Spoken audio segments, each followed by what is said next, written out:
The man accused of shooting and killing Charlie Kirk is expected to make his first court appearance today. And the social media platform Discord says he appeared to confess to the crime in a group chat. There was a vigil for Kirk last night, and House Speaker Mike Johnson spoke about the political violence we're seeing across the country. The sadness for so many of us turned to anger, and there's been a mixture of emotions that included fear on behalf of a lot of people around the country. This heinous political violence, an assassination. CBS News national correspondent Carter Evans joins us now from Provo, Utah. Carter, good morning to you. We know the FBI is still looking for a motive. They have not released specific information on that just yet. But tell us about messages they did find as part of this Discord chat.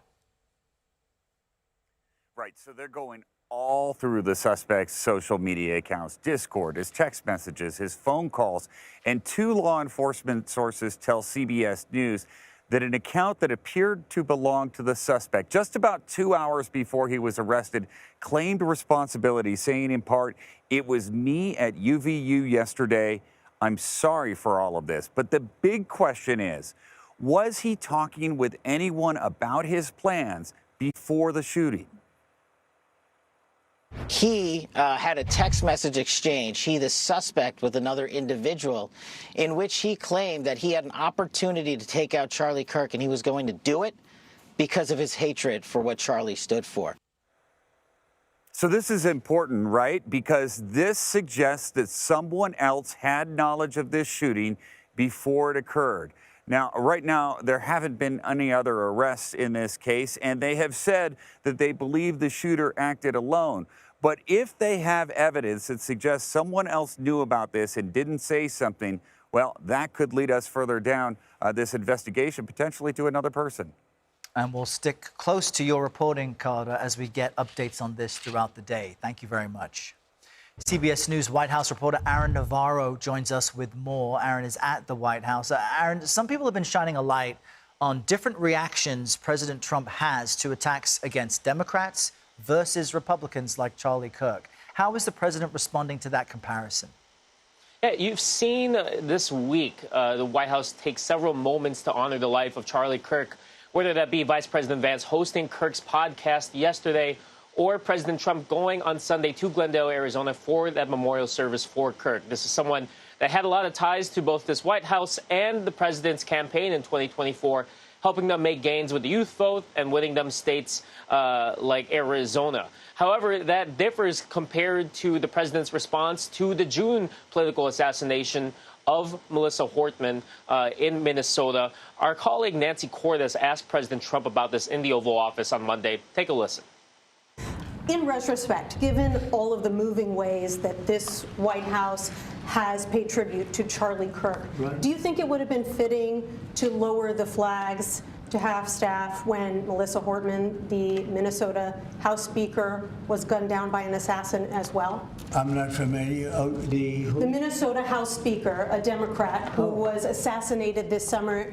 Well, if the governor had asked me to do that, I would have done that. But the governor of Minnesota didn't ask me. I didn't. I wouldn't have thought of that, but I would have if somebody had asked me. People make requests for the lowering of flag, and oftentimes you have to say no because it would be a lot of lowering. The flag would never be up. Had the governor of Minnesota asked me to do that, I would have done that gladly.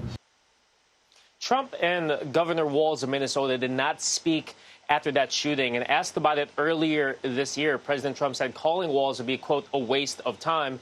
Though it is worth noting that Vice President Vance, once the opposition party's VP nominee to Walz in 2024, did have a call with the Minnesota governor after that shooting. In response to Trump's comments yesterday, a spokesperson for Governor Walz told CBS News that the governor wishes that, quote, President Trump would be a president for all Americans. And it's noteworthy because that exchange in and of itself has almost 1 million views on TikTok alone. So many people finding that noteworthy. Aaron, President Trump has also said he would crack down on left-leaning organizations following Kirk's death. Nancy Cordes also asked Attorney General Pam Bondi about this. Let's just hear that part of Bondi's response. These organized groups who are out there doxing law enforcement, having people swatted at their homes, that jeopardizes lives. And that's why it's so serious. None of these are pranks. This is an organized effort paying people to come in and commit acts of violence. What more do we know about this?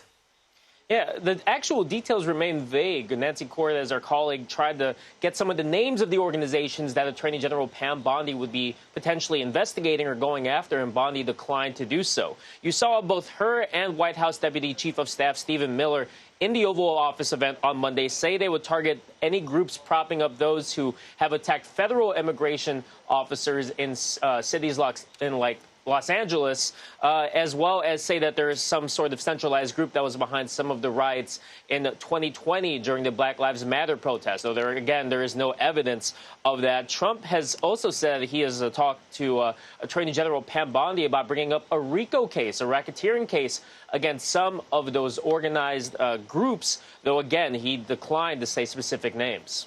All right, Aaron Navarro at the White House. Aaron, thanks.